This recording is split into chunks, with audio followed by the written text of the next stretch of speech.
agus Liam Murphy hópig an council ó níomh goile ag immer de night na gaíthe gaí há láidir a dóhinne sa de chéad le isteach a drón chúil roiada ar héamh na lábh clé ar seachrán.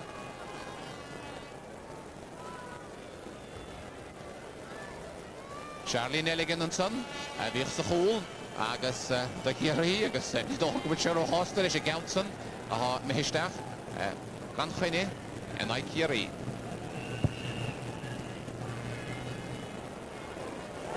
Anna Watson ar an son ag Liam Murphy Anna Felladóil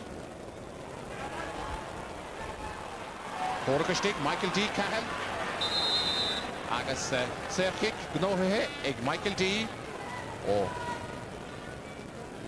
Bobbelscoil na Ráhamóide agus Noel Kennelly Mackley Tim Edirig an Tarna Coolín a raimsiú a Kerry. Lianachatóig agus Coolín ifir a gó. Masin nílir in the hórna ach an Coolín a bhain. When we were down during the summer doing a preview for the sports stadium, Gaelic Stadium, Dara O'Canada was practicing freeze, and this man was stood between the posts, and he showed me on that afternoon that he's a player of tremendous potential. This is Noel Kennelly, son of the great Tim Kennelly, of course, who played number 6 for Kerry right during their golden years. Robert Darby agus an council buinte go maithige a maithe Joe Law Park a Martin Delaney is puinte go hapach ag Bernard O'Connor buinte stachaige sin go dtí Garrett Clifford Stacha John Cole agus an chance ag Ian Twist agus Colleen Ellie ag Ian Twist. Martin the fórna in post goal. It's interesting that Ian Twist is causing so many problems in the early stages, because certainly 2 fine points. Up to now, he's only scored 2 points in the championship, and in the All-Ireland football final, he scored 2 points. Well, hanna sé steach mar an daoine raibh sé gimmert a láidirnach a sé William Harman a bhí gimmerteach íana stigan is agus seachún Noel Garvin bhla na caiidir steach go dtí Chris Conway agus Calais dianta ar Chris Conway mar sin Serkic do chunta Laois. Agus Stephen Kelly is cosúil a hópig an council gimmert sa líne lechúil héamh na lábh clé.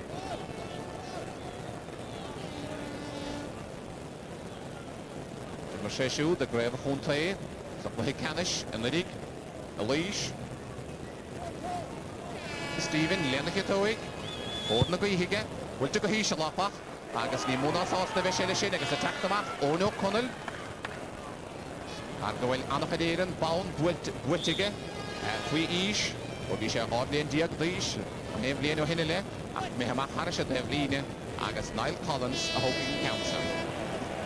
Niall Collins a gimid it aus ar fad an haig hír chonel bhfuilte go maithige Stefan son agus Alhansa again Martin Delaney an bhaid sé pól ní bhaid roiada ar héamh na láimh is Anna Hansen son Marty ag Martin Delaney. Well, I can say with certainty that this ball at least went wide, despite the sunshine. But Martin Delaney is well capable of scoring goals. He scored quite a memorable goal against Westmeath, which I saw here in Croke Park at the beginning of July. But he's a very dangerous midfielder in terms of going forward.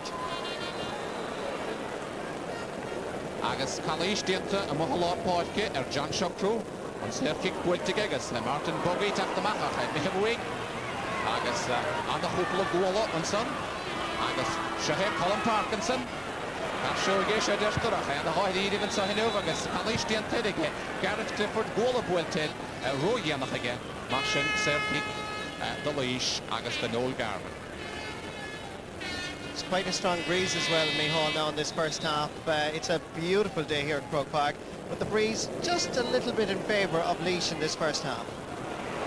Agus é sin gapa go deasta stig sa chúige Brian McDonald agus bhfuilte go maitheisteach san ige chuma Kevin Fitzpatrick i dtíar ag a chaide council ach buinte go gur cumasach an son ag Kenneth Lee nach droíarach Niall Collins seansa ag a siú an bhaid sé scór a meach na ruha an dúra sé fé an pas agus Danny Dew dúna gas na trínaim sé hóidí sfár dábhaile chu Lianachatóig agus builte go deasta san agus Stephen Kelly ach róada ar héamh na láimh clé mar sin ní raibh atá le Stephen an bháltasin. agus seachhuiil Gabriel Lawler an son Mainistúid Laois hén Brian Delaney agus Oliver Phelan na ránóidí ach seo hé Kenneth O'Keefe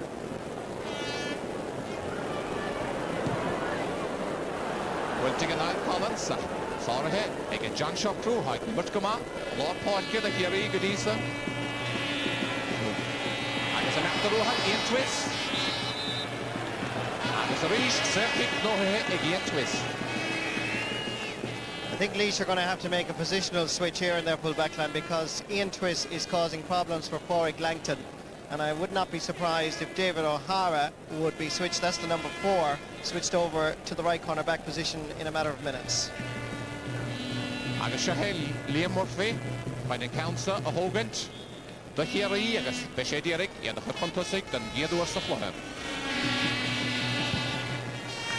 An counsa bhuilte go maith agus tá Kerry chuntusig bhuilte an son ag a par gíníomh goile orda mé óid bhí na gimmert leis na síonseid agus annach a déan gradan bhuilte ag a seo i pobl scoil na rátha móide. Chréibh ile éireann an ríg seo hé Robert Darby ón stráid bhaile tar an na láidir Maile fiún agus fachta mórtha tuna go Liam Murphy a gimmert go maith inniu sa chlutha canis.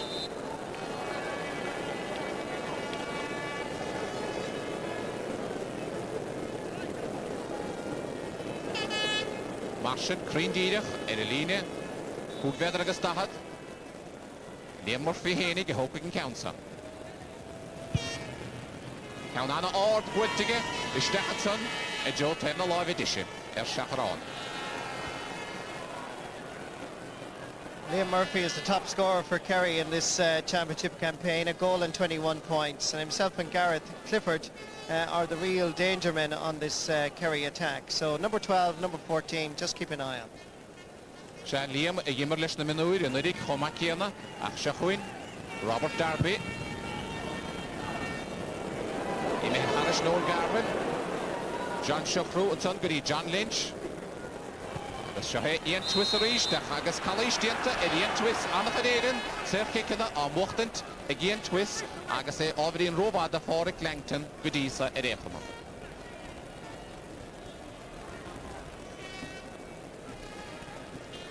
Mar sin deisile ag Liam Murphy ábhríonn beag laistigh don lína chúgvéadar agus dahad agus timp le chúgvéadar isteach ón daobh líne.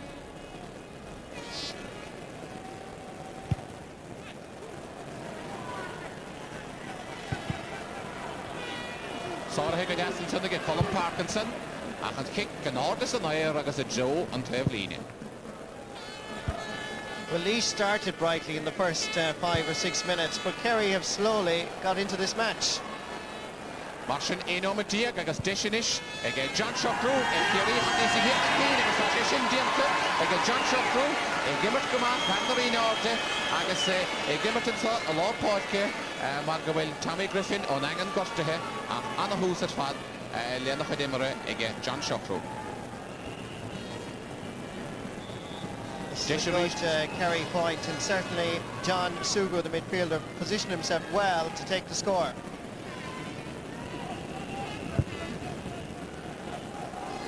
Robert Darby agus seo hé Tris Conway gimmert le minúr líis den dríú bliana sa chéile deputy Danny Doog ach imimihuaig siúd agus fachta sunna get másó sé na ghailteachta a teachtamach a bhain chalíos dianta Níl chalíos dianta go hénig i dhéidir multóéis agus Kevin Fitzpatrick at sunna dúirta caide de Noel Garvin. Bhainte go tappaigh agus fachta go Brian McDonald an tógánach cúgbliana díagnaís an mai sé siúd cúlín. Anna scópá ganna bheith a héine a pas me himó fachta sunna go Noel Kennelly á cosint a há naine bheith na tusathe ach é 5 méadar amach á do chúl héin an Baltasar.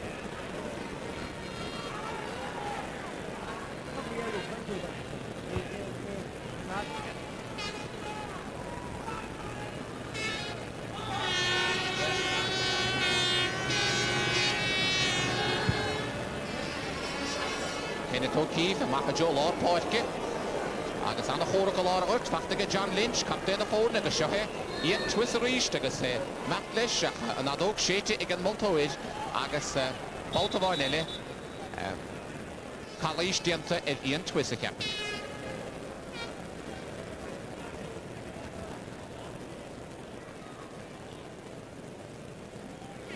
On Multoid, a Lord Parkinson, I guess Tomás O'Shea in the Gaeltachta, a hoping and Sir Kicksha.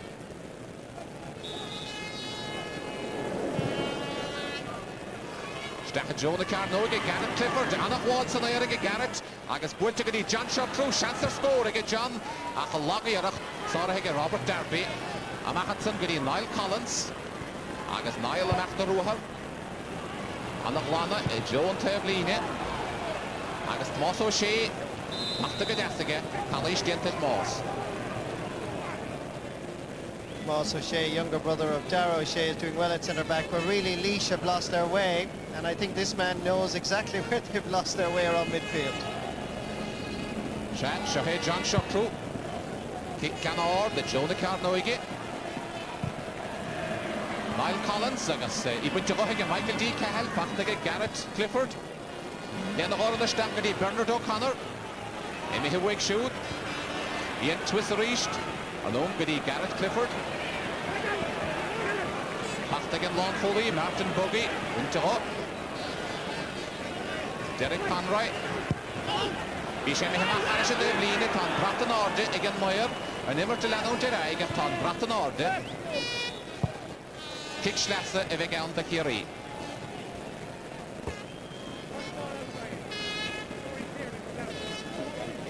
Kick Tevline, Agus O'Shea, Liam Murphy, a Hokigan Council.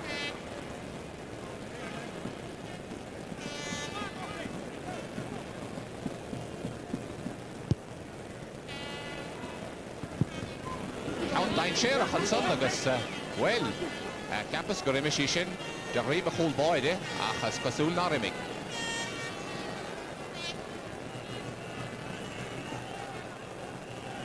Liam Murphy and son. Leishan Gig Tevline, Fultige, Istach John Huil, Agus Emihimach, Jarlim, but it wasn't a toss, and it out to Moyer. A Lord Parke reached Agus Anna Waller Fat, Sonayer, Shahel Leash, after the non sea, Danny Dube, Agus Yemeklish, Michael McCarthy, Ikoravaris, Godas, Goody, Paul McCarthy, John Shotru. Noel Kennelly, Noel after Ruhar, Martin Delaney, Diergeston, Noel, Shamley on the Diag Dish, Agus Sohel, Drakel, Agus Anna Hansige Martin and Ish, Martin, Agus Ishin Dientagamahiga, Well, Tomakadi, Noel Garvin, Cal Moorfather, back to the glow to get Kevin Fitzpatrick, Shohei Kevin, just Logan Moorfather, and Matt Lesh, he went to up. Joan Tevline against John Shotru, Marina Orde, Weltiga Mahash Dahanson again. Yerevna Tussahe, Abigail Baltason, attack the market Sheehan, Oric Langton, Nemiheway, Colin Parkinson attack the Gowdy. Agus Nagyalganier, Ardala, Michael D. Cahill, Shahed Colum and Matt Lishka forward, on the Rohan again Colum, Ordrohan, on Vaishe Scorinish, Colin Parkinson. Come on, the Maha said, and Ned and Way, and kick Kubedragas Dahal Nohige. Colin Parkinson is a great man going forward from wing back, but really it was good defending by Kerry that kept him at bay, but he should have distributed a little bit earlier. Marshin Deshig, Martin Delaney, and Gardner Alidu, British Nahagigadi, Chris Conway, Shohev Chris, Lianakatoy. Kevin Fitzpatrick, Agus Council Fachtagadastiga Kevin. Agus Buntigamahaga Kevin, Agus Anna Folin, Kevin Fitzpatrick. This is the man that scored the goal against Donegal in the All-Ireland Minor Football semi-final, but Laois just struggling to get a rhythm together, but I think this point by Kevin Fitzpatrick will settle them now, because certainly they've lost their way around midfield and are under pressure from their own half-forward line, not able to perform. Good point, though, here by Kevin Fitzpatrick. Kenneth O'Keefe, Agus Anna Laska, Joe Lorna Parke, Shahed Stephen Kelly, and own goody Derek Conroy. Agus Eshin, Dientagama, Agus Fachtagama, Haga Palmer Finson. And Sarah Hill in the push, and suddenly again, Noel Garvin. Noel, Derek Brian McDonald, I'm sure. O'Connell, Rova August. Anna Chris and Ladoksa. Tachtamach Gafolin.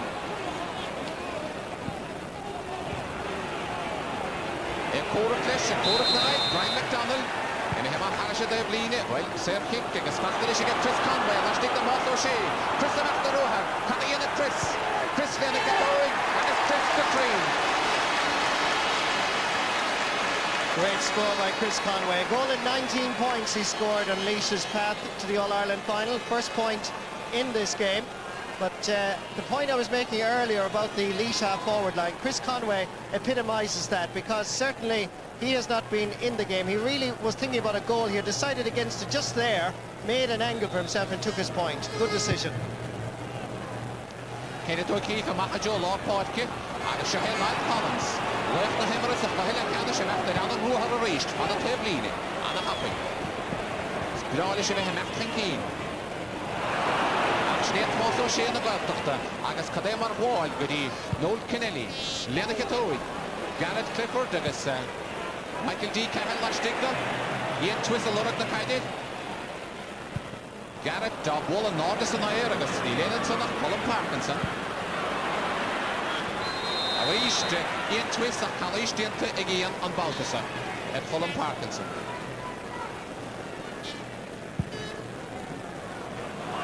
Johnson, Wilting him again. You're in Noel Garvin, Noel is again, so that you have Noel Kennelly, Gurtu and son, Kevin Fitzpatrick, Williter and Ike Kelly. Marshall Serkick, again, Dungary, Noel Edidalov. Agus William Parkinson again, Kevin Fitzpatrick. Shahid, Martha Jonah Kaidi, Agus Kevin Fitzpatrick, Mehistach Anish, and Fad and son. Istach Sanaig Noel Kennelly.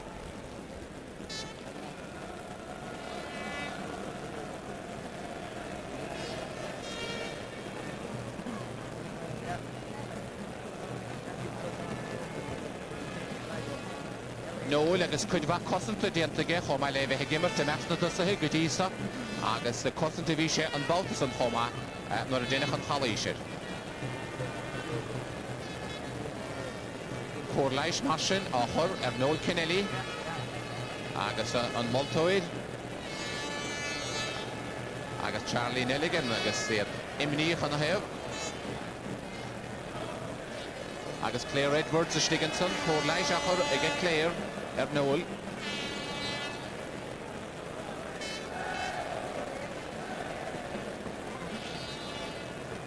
Clohe Eller Fada han account so, no Clohe night na me, Loch Takich the Wio that no.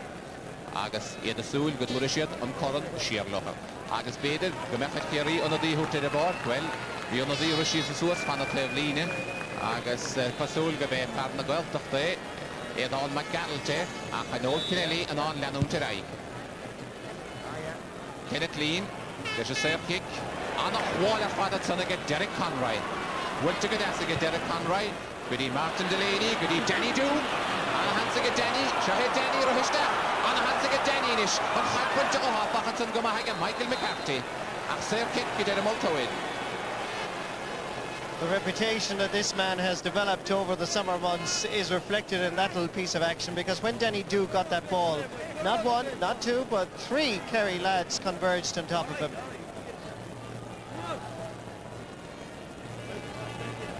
Martin Dish in a huid, again, Chris Conway at Hunter Leash, a Horton Keen.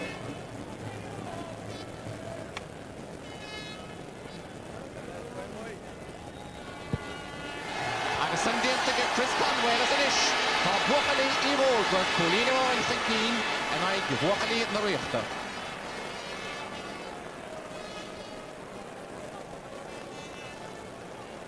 Agus an ish Shahuin Jim Carney, Leshanolas Stiani. Garmagat Hill. Well, the news from the Kerry dugout here is that Noel Kennelly bit his tongue on the ground there, and they were very concerned about that momentarily. He bit his tongue, but he's okay. They're not worried about him anymore. Arashad Fain Navy Hill. Garmagat Jim, Marshall Dashgila and son, the Jim, the Noel Kennelly, Agus Bernard O'Connor, Buntishtahagashin, Ian Twist.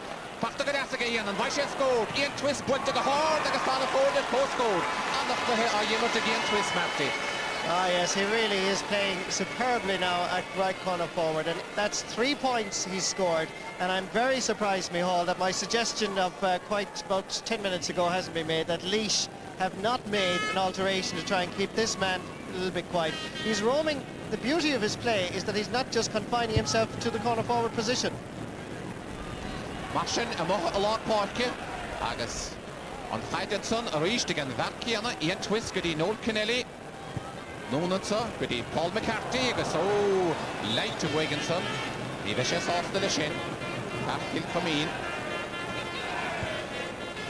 went to Harnash and son again Stephen Kelly agus goody Colin Parkinson again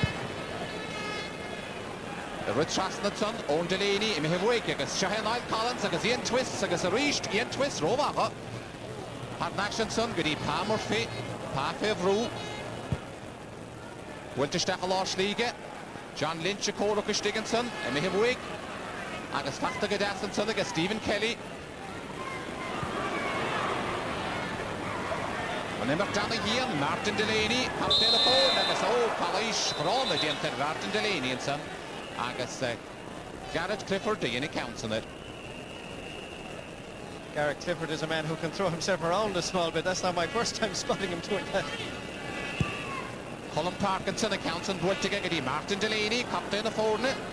Martin Matlish, Noel Kennelly, the other guest up. Well to get Danny Duke, we get Shahid Danny, Anna Volton Finn, Art score Ollie Homa. Ergesh agus at Clay agus or Yanama East.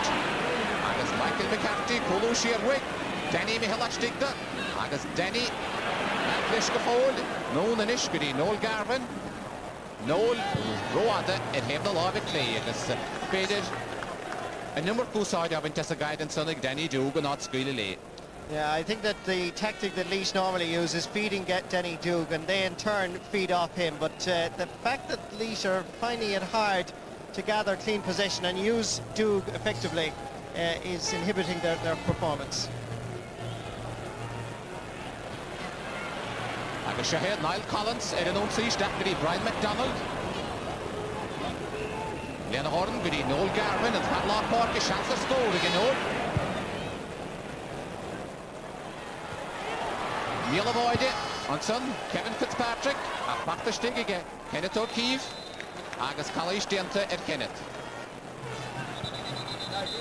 Agus this Cosul go well Noel Kennelly, a lot Park in ish, agus John Lynch again at Selina Latlasig, Martin, Noel Kennelly, and Mihamach a lot Park, and Sulach Mother, Martin Delaney.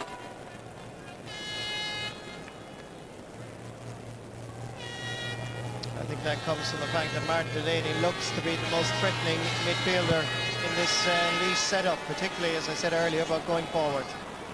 Shahe Ian Twister reached, and I think it's Fadagas, and Akili, and the Hummus of Hanu. Well, to go down the step again, as Michael D. Cahill, chance again Michael D. and pass factor, or Garrett Clifford again, Michael D. Mihalashtig. Lena Horan, goody John Lynch, Noel Kennelly, Cousin Tony Laois, Diana Gama, Noel Kennelly, Lisha Goleen, and Edinburgh. This was a very good point, really, because Noel Kennelly was not fully balanced. In fact, he was stumbling backwards when he managed to get the boot to the leather and scored the point. This was a good Kerry move. They worked very hard for it. Look at the ball here when it comes out to Kennelly. Nice bit of skill, just a little bit off balance when he took a score. Martin Kerry, Colleen Keen, and a way to count on Boyd Lena Oran again, Bernard O'Connor, Agus Fachtonson again, Liam Murphy, Liam Machta Rohar and Ishta Kerry, Liam Machta Foley, Kurishef score, Agus score Fachta again Liam, and a score again Liam Murphy. I think it's fair to say, Micheál, that Kerry are scoring that little bit easier. And this, can I go back to last Sunday, the Under-21 All-Ireland final, was the difference between Cavan and Kerry. And it's epitomised again by that point by Liam Murphy. Just simplicity. Martin on Tadna Colleen again Liam Sachlohe Godisa, Agus Cheekin again Twist, Raw Count again Noel Kennelly, Agus Count John Shukru, Schneer Scoruna, Kerry Agus Scoruna, Laois and Colig, Noel Garvin, Agus Nicolini, Chris Conway, Agus Kevin Fitzpatrick.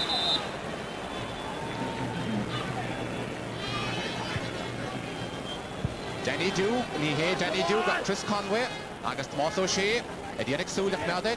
Shohek Chris. Chris, a ball on the packet, Traston Huil.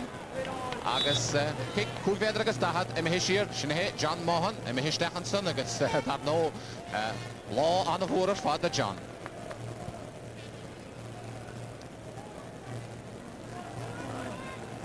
Martian kick Kulvedra agus dahad, the Laois, agus Puerto Topic, Noel Garvin, agus Anna Hansen Colleen again, Noel. Well, the full of his Kerry and the goal on Thompson, Martin.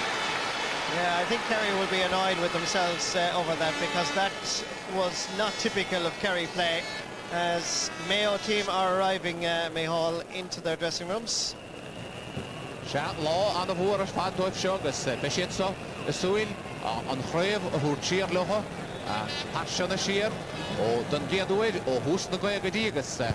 Well, Nargrali and agree again, because Nargrali have walked into 9.10 of me, and Niveshin Rodisht. Shahuin, Noel Garvin, agus Pachta, Ishtik Sahuine, and so they get Kenneth Leam, Serkik Nohe, again Kenneth, also she a hope again council.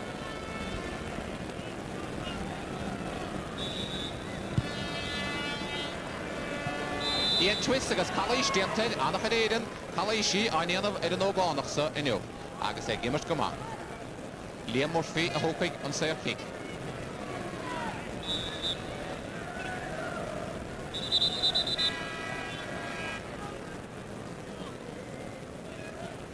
Kulvedra agus dahad amach on goal, agus sin channel Lehama.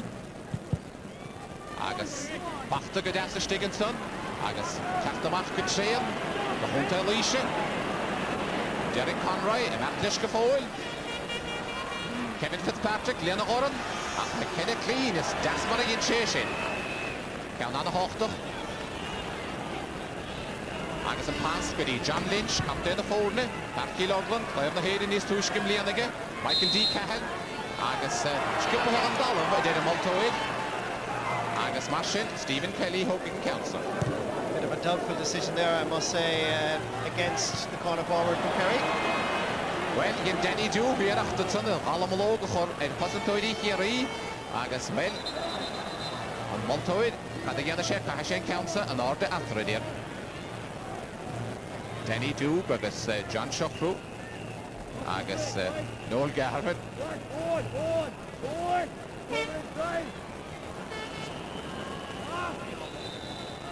Serki Kelly, the Kerry.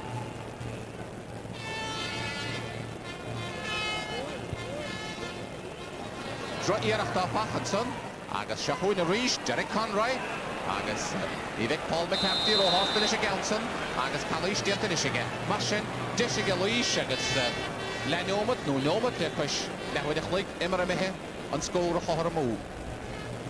I think Mayhall that Gabriel Lawler, the Laois manager, will be rather disappointed with his team's first half performance, because indeed, as we sit here, there's a rather strong breeze. Sha an ré séide go láidir ó heb na láimh disise go heb na láimh clé agus disisinis ige Chris Conway an scór a chahar mó agus Anna Pauline an son ige Chris Conway agus Anna Pauline in post goal an tan na count ige Chris. Well, he's a good point taker either with the breeze or against the breeze, but it certainly does help when it's a rather strong summer breeze. Marshin tá sé lehama an so agus na fórne I fágad na páitce agus cóid na gaoithe sin be sí ige Kerry sa tar na lei sé I séide láidir go maith ó heb na láimh idirse go heb na láimh clé agus an scór an so ag lehama Kerry a nád a hoch Laois a hé na cúig.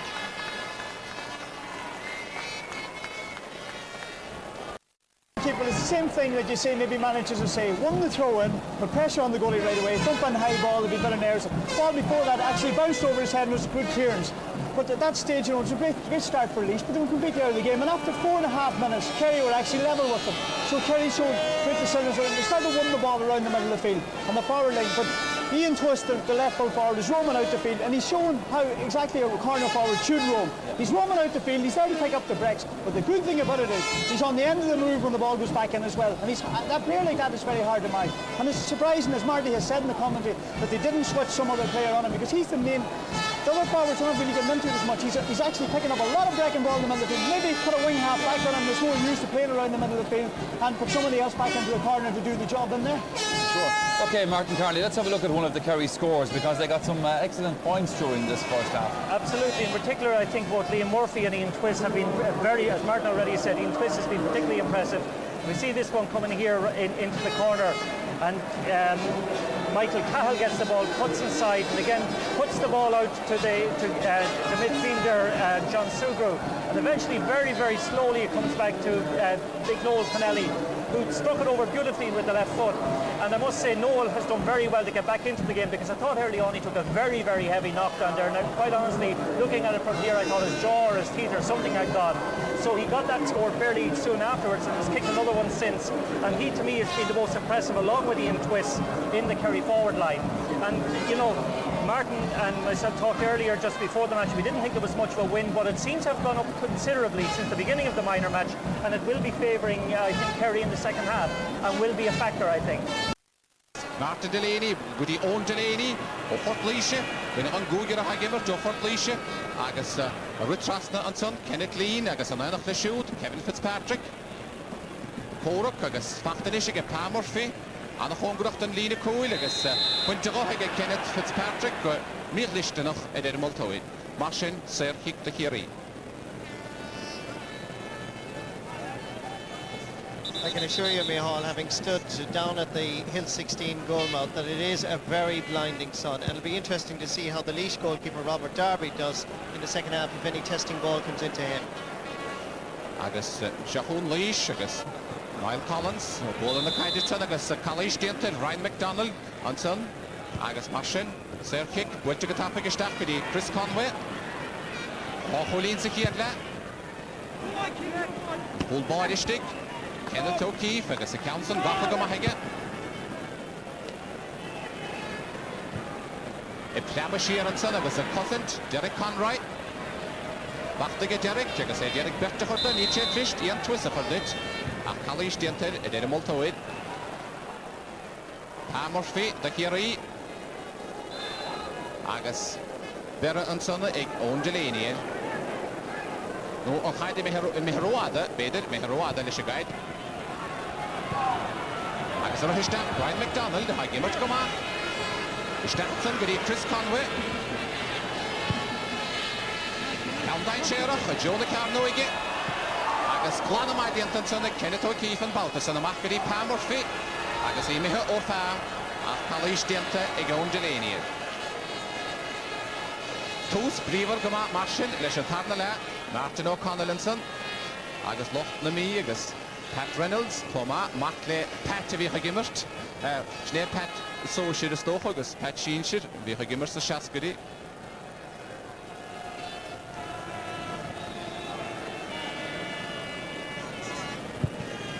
Sir Kick, the Kenneth O'Keefe, agus Anna Wall and Bautas again, Noel Garvin. It's already in Strachanson, it did Stephen Kelly, agus. I'm after this, stuck with the own Delaney, chance to go on. Brian McDonald, agus O'Connell Kelly. Agus Shanahan sig Martin Delaney, Orkans, Anna Havana Rishtik, John Shockrow. Is the Hudson agus Glantige O'Connell. Ach John Shockrow, a yin and Tav Oil, agus Shahe, Colin Parkinson. Anna Scopige Colin. Agus Stopahige, Cloche Anson, Risht. Bauta of Oinelli, Ega Kerry, agus Noel Kennelly inish, agus Elakahiga, Derek Conroy, Lenaka Tobe, Garrett Clifford, Michelas Nordason, After Gadasson, Aga Parkinson, agus Amafter Ruhar Anson, Horik Langton, Mahajo Lord the Porke, Brian McDonald, Stahanish Gri, Martin Delaney, Anna Hansen, Ishigalish, Old Delaney, Shanson, Dagas, Anna Foley, Old Delaney. Well, this is a point that's worthy of an All-Ireland final, but first I'd like to compliment the Kerry defence with some wonderful blocking down, some of the great skills of Gaelic football being shown by this Kerry minor team. But full marks now to this Laois side. They've stepped up a gear since the second half started, and a great point by Owen Delaney from Port Laois. Martin, Conte Laois, Colleen Chinkeen. agus John Lynch am after Ruher. Michael D. Cahill. Imi hyd o reimsiwt fachtig at Colin Parkinson. Edieric Stephen Kelly a reimsiw. Fachtig at Moss O'Shea. Siahet Moss agus Anna Irachto Moss. Garrett Clifford, Michael D. Cahill, Siahet Michael D. Machgadi Garrett. Garrett is Stachel Laois, Gadi Bernard O'Connor. Agus an passa volta go Paul and again Niall Collins. Can Anna Hochtach the Hunter Leishin. Amach Parish of Devlin. Agus Noel Kennelly a Hooking Council. Now this should be interesting because this looks like it's going to be a very high ball into the Laois defence. Carter Fada Gutzach. Ichimi Heroada and Baltasa.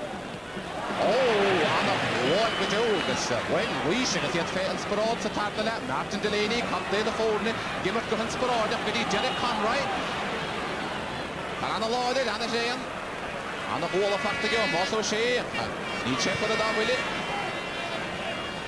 And fight for the trust. Gadi Chris Conway. No Orta here, Fadigan Mercher. Can Anna Einshera. Agus Factiga Atkinson. Again, Kenneth O'Keefe. Agus Sir kick the Kerry.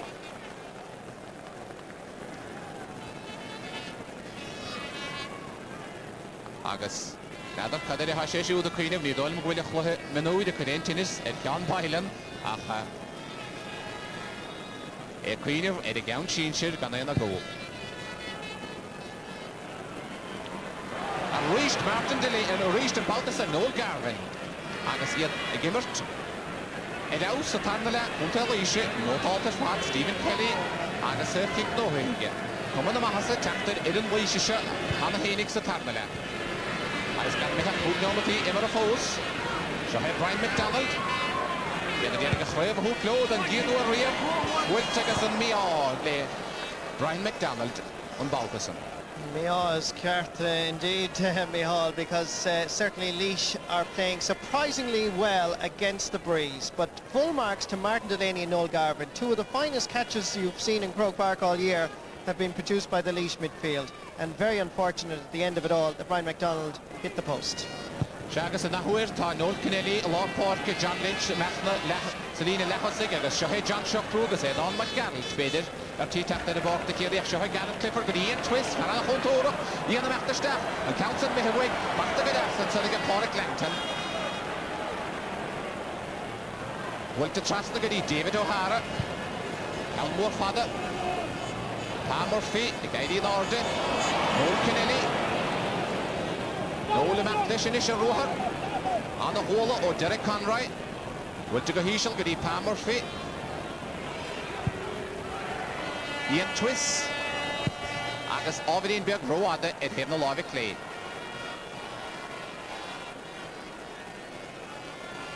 Edon McGarrett, Nagoiltochte, Holler de Valley, Agus Rishi Suas, Beder Gergeor, Godokoch, Farna Goiltochte, Farna Carnegie, Edeboik. Shahe Robert Darby.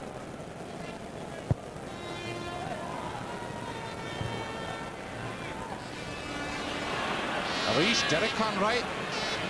Gimmert Katrain. And there's a Gimmert Kama. Moss O'Shea. The cousin Kama in the devil on board.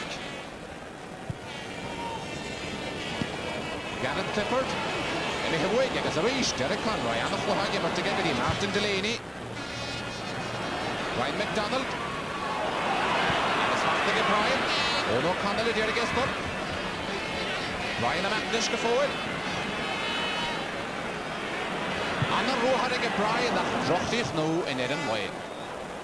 Well, Brian has produced some lovely, skillful football because he did everything right here. Much to the annoyance, I'm sure, of this man, Charlie Nelligan. But good defending by Owen O'Connell, the Kerry number 4. But Brian McDonald's finishing not quite reaching the target.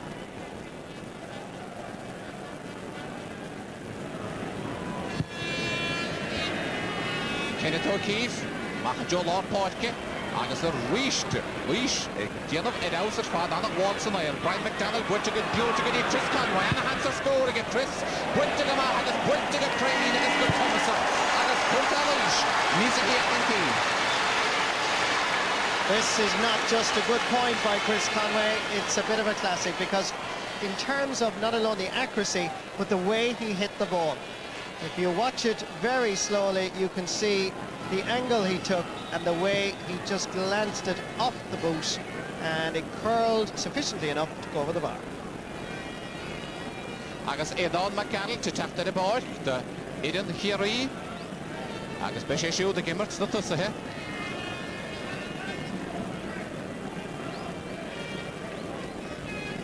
Agus cosúil go bheith John Lynch captain na fórne a há a dul I dro an taobh líne. Ó réna hena leanna ád bbliana a siúd agus ábhíonn dímách a láthar na huaide ach ád chluthí imreige a runna bliana le Kerry agus don Goscoin Choma. Shahed Niall Collins.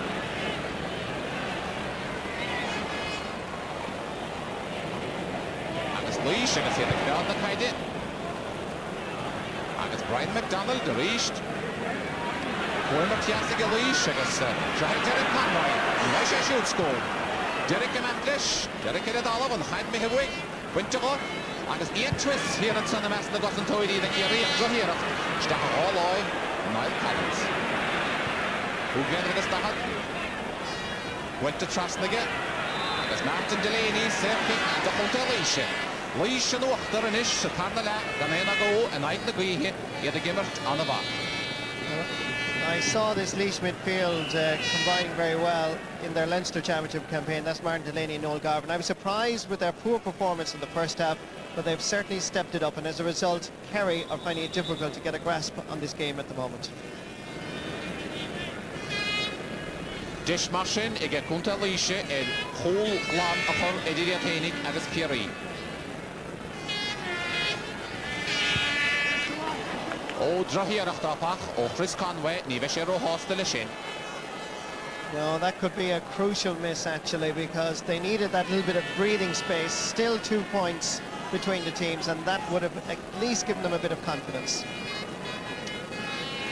Marshin suas le éon matíag an tarna le imihe. Agus cunta Laois agus iad a buchtint. Iad róbad a Kerry Samair. Is cosúil. Brian McDonald agus serci geile gnótha héige nach de stach. Agus Marshin deisinis ige cunta Laois ar ghol cúlchan cí. Yes, Brian McDonald has become much more prominent in this second half and beginning to pose problems for Owen O'Connell. Now this free would really want to be put over the bar, because if they miss this one, remember they are playing against the breeze, it would be a severe blow to Laois. Stephen Kelly a hoping counter. Shaftin in the diag Laois a hantarsa. Boston a Sanisha. Went to Galani. It's on a hole at Father Trunnig a Laois agus a Rishta. On Togo Anderson. Brian McDonald Liana Oren. Well, I said a moment ago he was causing problems, but this is one of the best goals you're likely to see in Laois, and the Armagh County are beginning to celebrate. This would do any corner forward a reputation that would last him a lifetime. A goal with a difference. Watch this. Stephen Kelly, I thought that it was going to be a bad miss. He dived Brian McDonald and it found the net. Marshin cumann am has a tachtar Laois a ducha Kerry ar eis. Níon ceist agus Shahed Liam Murphy agus serci gnótha héige. Bhuilte go tappa ige. Agus Emiheo Jarrett Clifford agus Michael D agus Druchrí á chorige Eric Anson. Ceanna bhí tastáil go dóite ó Kerry. I think it should be pointed out, because we have been singing the praises of Mark Delaney and Noel Garvin, and I'm sure that Gabriel Lawler and his Laois selectors Brian Delaney and Oliver Phelan must also be complimented on the choosing of Derek Conroy at centre-back, because when Laois were in trouble in the first half, it was Derek Conroy that was going forward that was posing the problems for Kerry. Shahed Martin Delaney and Padlock Park agus Kerry Gortahe Shinta ar a dalab. John Shuffrew na Rina Orde agus Martin Delaney ar a dalab Choma. Marshin Martin ar Hevavoin agus John Shuffrew ar a dawile agus Caffar an immert a stad a stoppers ag Shal chun Port Leisach ar ora. Agus Marshin on a diele Kevin Lynch a tacht ar a bar Kerry ó gánach séimlíon a diag Laois ó Leon Kerry. Dyna was na dine is oige ar a banéal ag a Kerry.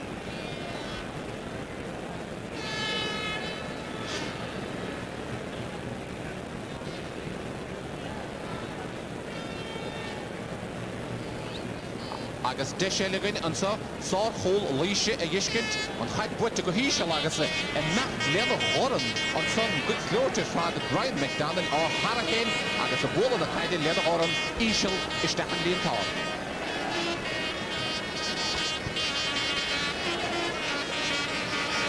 John Shockrew a hard brachtathe agus well, níl Kevin Lynch takeithe ar a bád go fólíonn tá sé nach leis a ríist agus John Shockrew tí leanúnta raig agus séir kick do líis builte go híisiil ansa agus fachta go Delaney. Colm Parkinson Hallward a bhile Colm Shellib na caide Cawn mór ár builtige agus Kevin Fitzpatrick a Croke mi hwigt mas o sé ar de bhóid a mac Ian O'Connell agus seo Ian Twist agus Ian am achtar rohar agus eto go hechan talónad son Chris Conway.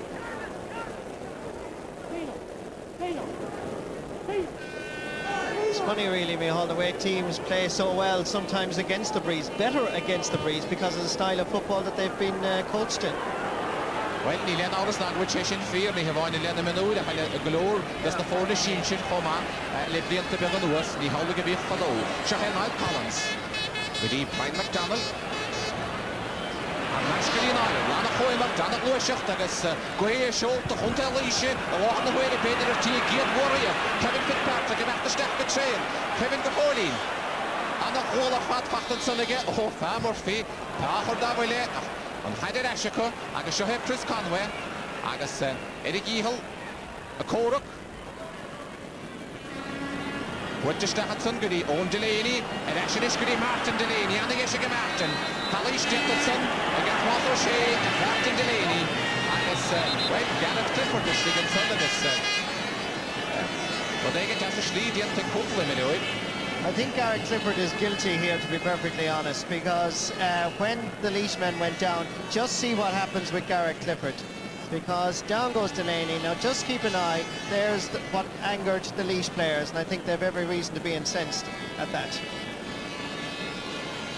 Mar sin captain Laoise Martin Delaney in a dalmh agus in immert statathe chun cór leiise chorir Talís rám diantar agus beidir go meach Kevin Lynch ar tí teachta ar a báid se tá Kevin Lynch ar dtíorn takeithe ar a báid agus inis an ón linn chútsa a Jim Carney.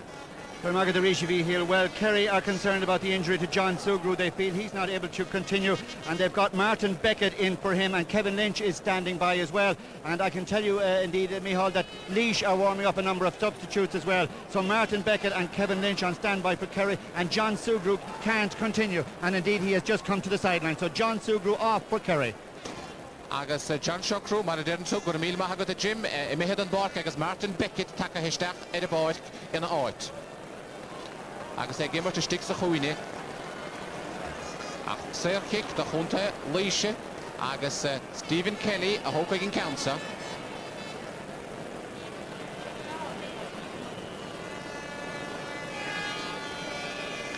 Stephen Kelly agus chunta Laoise chuoine rechan cín agus mar sin Conan Mahasa in Laoise a láth na huide ó há chól far a spáide a láth na huide. And just about 13 minutes to go before Laois celebrate their first All-Ireland minor title. 2 goals now Kerry need to level. Gimmert Selina Lachúil a láslí in isha Martin Beckett agus Tomás O'Shea I mehamach go lá páitge. Agus an achtar rúhardóibh Támor Fé an a chóngracht an de bhlín is deachgadí Liam Murphy I mehamhaigh siúd agus fachta go glótige Noel Garvin a Talís diantaige I deireadh moltóid. Brian White is right here, there's no doubt about it that the Kerryman was illegally charged after he delivered the pass to a colleague, and I think Brian White was perfectly correct. Mar sin deisige Liam Murphy an bhearna a leidú go dtí Cuculini.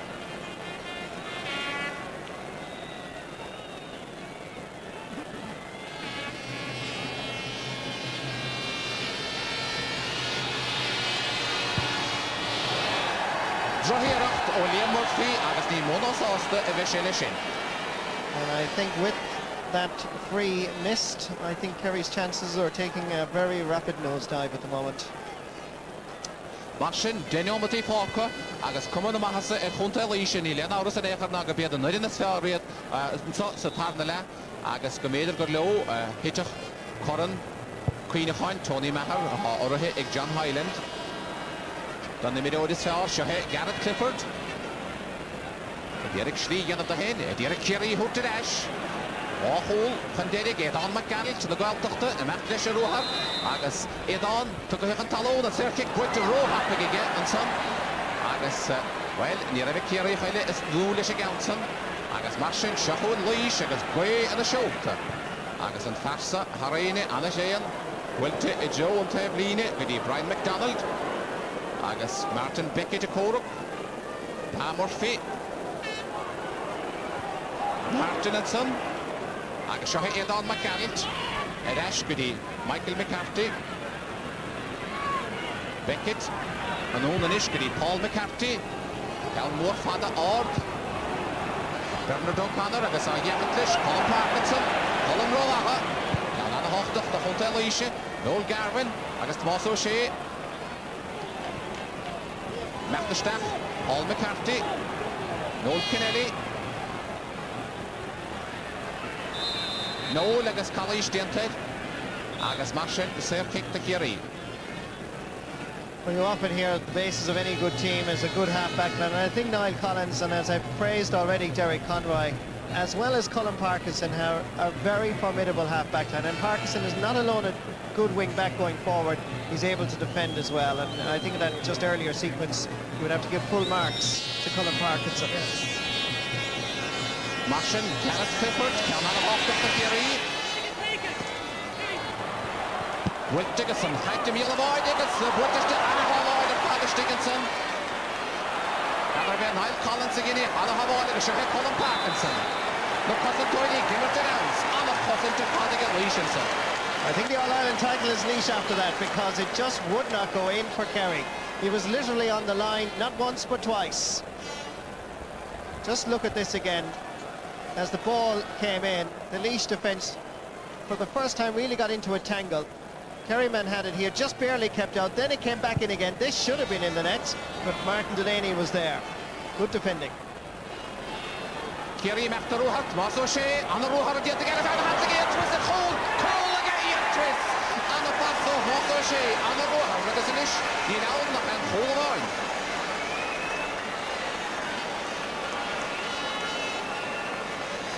Well, you never really should say that Kerry are beat until the final whistle. I think Ian Twist and the Kingdom boys are proving it. This is a beautiful goal, and if any man deserved to score a goal in the All-Ireland final, it's Ian Twist, and he finished it superbly. Marsin, Kerry, Cole bháin chun déirig agus Gray Sholta Laoise, le Tamalín agus an ducha gaharú ar sin, an bhana siad chun cín. Seachún Liam Murphy, anna hansa go Liam. Ceann mór ard agus Anna Cholín agus an ish ní náil nach Cholín. Wonderful character now being shown by this Kerry team, because just moments ago they looked beaten. There were 2 goals down. They've now reduced it to 2 points. Agus Eis Chultsa a reach to Jim Carney. Kevin Lynch is finally ready to come in for Kerry. The boy going off is Michael D. Cahill, top of the right. Cahill off, Lynch on, Shinny on scale be heel on Tivlina. Gurma got the Jim agus a chluhead Há the Mel, Há Cholín chun déirig a Kerry láthar na huide. Cheisto bheith sé Cholín iacha. Well sin gháil san éar a got agus sinné Noel Garvin. Har nas go dtí Derek Conroy, a machanis go dtí Colin Parkinson agus seachúin chunta Laoise. A dtí cur leis a dá Cholín sin, Pa Murphy a cosint go maithadson do Kerry. Garrett Clifford agus Derek Conroy agus fachtaige Colin Parkinson. An ón go dtí Niall Collins, seo Niall, is Jolly Niall dal a róthar agus seo Niall. Ian Twist a dtí a gist up. Niall a mecht leis go fóil. Túna sin gist goal. Niall Collins a dtí, Ian Twist a dtí a gist up. Agus a pass á bháiltaige Noel Kennelly agus seo Beckett, Martin Beckett. Mecht a róthar a tunna dí hána gine báil. Agus an cór leis a chur hálar a da bhile, chuine go imiróí Laoise a dtíirn. An imirtil anúnta daig. An chaigan son ag Bernard O'Connor, an ón an ish go dtí Liam Murphy. Liam isteach John Holbáide sáir gan apise Robert Darby a beidir go séiteach an moltóide a dóig mar tá duine gas na himimeóidí gortathe ar a dálamh agus cór Laois acharid. Se an adóg séite is gan moltóid a fiscihiige agus a cór Laois achar ar bhaine go imimeóidí a Laoise hall ar a bhile an báid. Nadar a bit Derek Conroy and Laois Laois. Then you go Laois Hunter Laois. Well, if he had to depart, Micheál, it would be a major blow because he really, I know he plays with the Rock Club in the County of Laois, but he really is the rock on this Laois team. This is the incident again as he went up for it. Seemed to get a facial injury just there in that collision.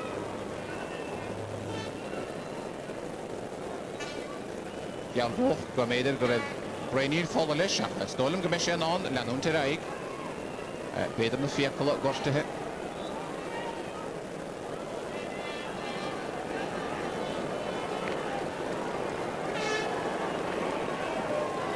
Mar sin caiig an moltóid an taid an áde ar a dhéobh an báid.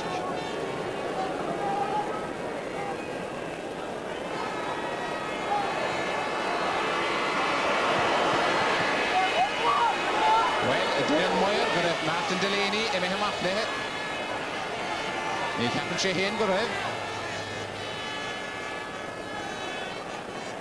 Shahid Palmer fit. Goal McKinney is that good. Garrett Clifford. Do the Sheffield score. Nianik Ian Twist. Ian Twist. Count more or that is a well child. Shine it out in Colleen Owen. Cole that is Kerry Colleen. Gadisa again. No gone after Ian Twist. Or great point by Ian Twist. Laois have not actually devised any plan to cope with Ian Twist, and I think they could well pay for that decision. Here he is, great point, reducing Laois's lead to just 1. Kevin Lynch, Shamley on the Diag Dish, Didach Takahead aboard, because the Council put to go again, Whiteley and Murphy Council, Nidolim Gavai. Well, has she stopped with a dance again? The Shahe, Bernard O'Connor. Matt Giddy, Garrett Clifford, Giddy, Noel Kennelly. Matt Deshestaff. Bernard O'Connor, Derek Heide Council, Cousin Tody Laois, Colin Parkinson, Slown the hip, Agus went to the hard, Agus went to Roada, and him the Laois Dishe, and Chaperon. Kevin Lynch, Roada, and him the Laois Dishe. Agus Charlie Nelligan, agus Derek Sprague Hurtoy, Derek Sprague Hurtoy, Hasigan Apachena Colleen, and Derek Inish, not in the router, Shea Colini, and Derek Tamalino. Shahid Laois, Robert Darby. Derek Hit Count Raver, Walker, Noel Kennelly, Lennocato, Count More all, Anna Colleen Court goal again, Noel Kennelly. A magnificent point, Micheál, and certainly Noel Kennelly.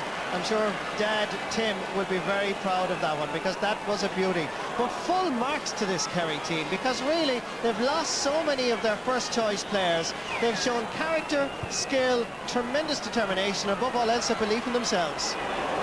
Shahun Laois, Shahun Noel Garvin, Shellim the Kaidegas, on Fluid the Hawk on the Mao, Inish, Diddy, on Vassar Stavarach. Agus gan má gáine atragus Brian McDonald, the game of out of fun, and Council went to go back again. Agus Shahid Owen Delaney, and Hansige Owen. And after Stachanson, Agus Hanson, Duchon Laois, Agus Jessica Laois, Tanale, Fyr in the Hemera, well team play, on at Falka, I'd hold Houdin Krinkin. Well, this is a point that they badly need, but this score, if it does eventually go over the bar, was made by tremendous intelligent play by Martin Delaney because he was the one who flicked it back to Owen Delaney to earn the free. Shahe Stephen Kelly, count on the Hawk or father. Count the Hawk the bit of the dog share we have on the hill. Stephen Kelly went to get in the goal, Anna Colleen, the Hunter Laois, Colleen thinking. Team play on over. Well, Kadeh Marchelura, Evan Avegako, Mob Winshit, Danny Duke, was a hot torch to hit a hole in the Lord Podcast. Shahe Danny Duke, will take a shin. Delaney and son of Kerry, Michael McCarthy, Mania Cogus, Polish Delta, Owen Delaney, will take a topic again, Mega Donald, McGallagh, topic of Rohit. And half went to Robinson, again, Derek Conroy. Conroy, duna was the Laois, da will get Hunter Laois. Ach drohi after Derek, better come in when he's falling is so slay no to win. Well, his anticipation here was brilliant. He read that ball perfectly. But I think Derek will never make it as a full forward or a wing forward somehow. But he's a great centre back. Well, Nilian Aurus Mariella Shinny, Anna Shane, Shahay reached him after Jonah Kaidi. Agus Parted him up again. And after Stephenson, Martin Delaney. Well, Anna Hoimer, Derek Conroy, Martin Delaney, agus, well, Ma one Laois, Beshiad Boychton Merchant, agus Beshiad Boycht of Ryan McDonald Homer. Derek Conroy, really, he's won 2 of the most valuable balls in this All-Ireland final, and he won it in a manly sort of a combat. So if they do win, I think they'll point to those 2 balls that Derek Conroy won as the turning point. Shahay Stephen Kelly. And Hansen get Brian McDonald. Will to get Brian, and it's on a Holeen. Brian McDonald. Well, score all the punctuation. And Farrell with a soft hole. And it's an ish. Laois with an awful lead from Keane. Well, equally, when Laois went down, they fought back brilliantly. And Brian McDonald has given them a little bit of breathing space. And the speed of father, Shahed O'Kennelly. And the spits of Arsachoma. Danny Duke.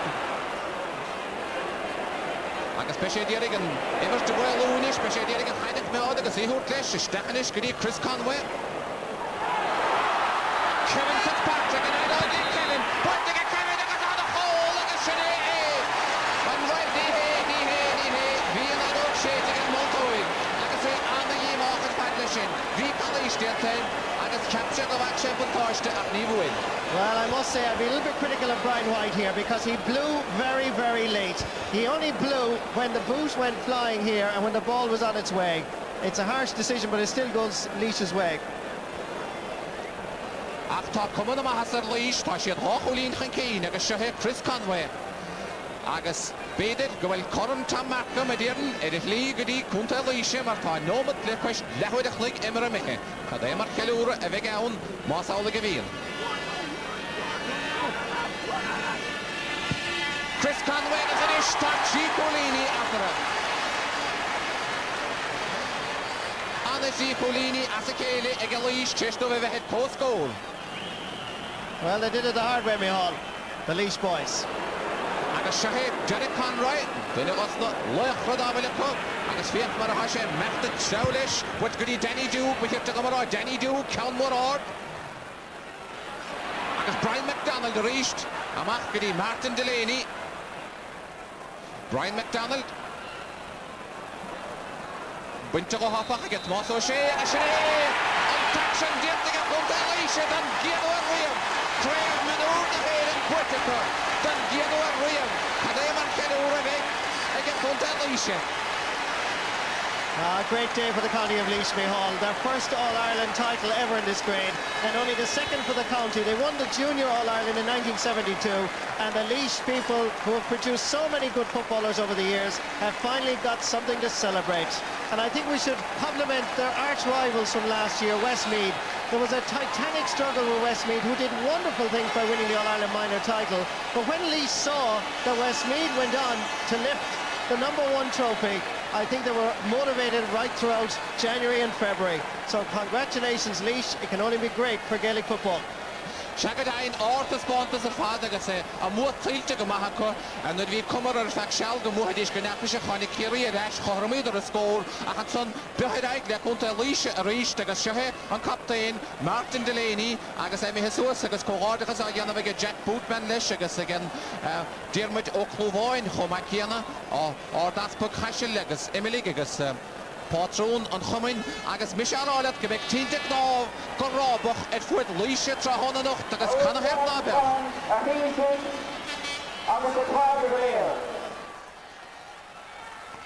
Tá saura e sile a héda in nul fuet Ilan an Eir.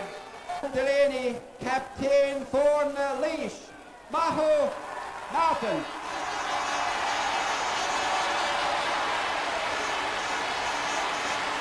Again, Chester, Alto, or that's put Hashel agus Emily, Erla Bachumin, and Dr. Dermot O'Clovoin, agus Shahay Martin. On earnest Spot, up the round coming Luke Cascale, I can have Wincher on leash. It's more than an honour on current shot of Glocku versus Foreign Conde leash. Alright. Reverend Bishop, President of GA, people of Laois, it's a great honour for me to accept this cup on behalf of Laois miners. This has been a great year for us, and on this occasion we have many people to thank. Our county board and our officers. Our main sponsor, Tom Tracy, who must be a proud man today.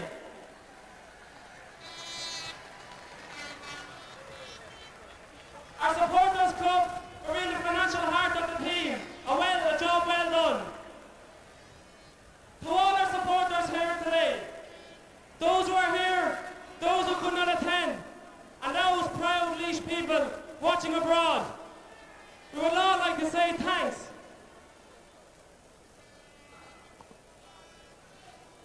We'd all like to say thanks. So, get out your flags, your headbands, everything, because we're coming home with the Tommy McEnany Cup Monday night.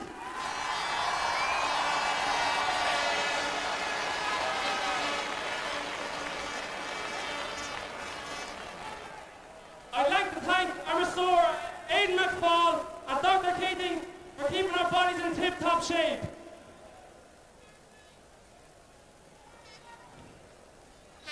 There's three men that manage this team. Ollie Phelan and Brian Delaney are selectors.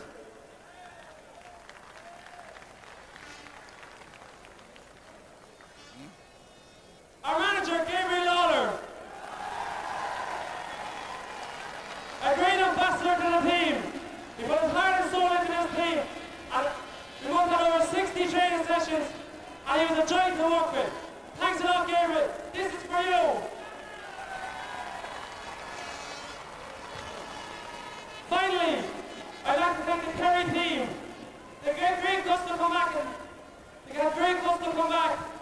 I think it's about time that us win All Ireland title. They won 20, so it's about time we won one. 3 cheers for Kerry. Hip hip. Hip hip. Hip hip.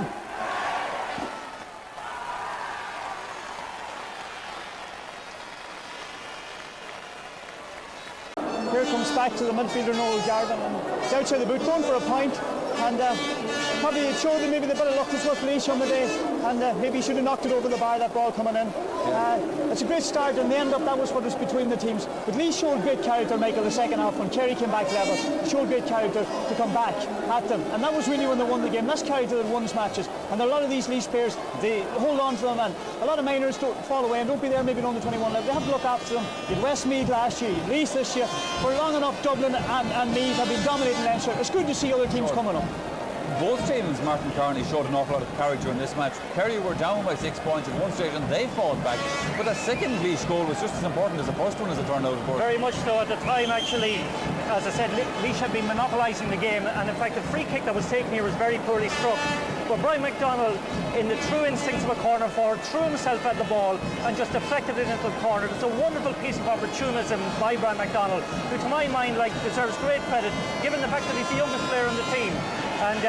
But I think overall the contribution from the centre half back and the midfield during the second half was a real bedrock for winning that game. Laois winning this minor this year, Westmeath winning it last year. It'll mean an awful lot to both counties in terms of the future. Absolutely, and as Martin has already said, maybe the balance of power may shift in another generation, because for too long now, like in the early 70s, it was awfully monopolising football. Then Dublin came and then Meath have come, and really there hasn't been a genuine contender outside Meath and Dublin since the early 70s. And to see the likes of Laois and Westmeath winning Leinster titles, subsequently All-Ireland titles, should give great hope for any team in Leinster.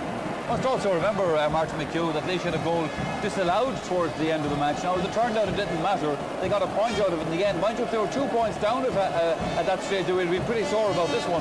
Yeah, well, it'd be very interesting if they were 2 points down, whether the referee would have blown it or not. He gave the free for the free. We talk about advantage rule or not, is it allowed or not, but he was inside here and he took it very well. We see he actually lost his boot. He took it very well to goal. But in the end, in the situation was in, the point was as good as a goal, but he took it very well, again kept the ball down. it's a good Laois team. As we said before, they showed great character. I think Brian McDonald, at half-time, they said they get more ball in that corner. Kerry lost their two midfielders. One was taken off, the other off injured during the second half. So they showed great character to come back. But at least hold on to them players. I think there's a lot of them that we'll see in the future. But taking that goal, even of Brian McDonald's, great bit of opportunity. Ball off the post, that's the same kind of thinking. If you watch the Kerry backs, they're all waiting for the ball to go over the bar. It's great. I mean, that goal then have won the match for them, and that lad is a great future, saying that he's only 16 years of age. Sure. Brian White, Martin Carney did the right thing in that occasion because there is no advantage rule in Gaelic games. Should there be? I mean, he could have let this go, except that's not in the rules. Well, honestly, I believe myself, when the ball goes through like that and you get inside a forward, and even though you have been fouled, you should be given the benefit of the doubt as long as possible. I know there's no advantage written into the rules, but I thought the lad was clear that time. If the scenario had been that Laois were 2 points down, 2 minutes to go, and had that goal disallowed, it could have been a killer blow to them. But okay, thankfully from a Laois point of view, everything worked out well. But I think myself that the GA should look at maybe incorporating into the rule book some form of advantage rule. The solution might be for the referee to take a very, very big breath before blowing the whistle of the occasion. Absolutely, you're a good feed of bird seed.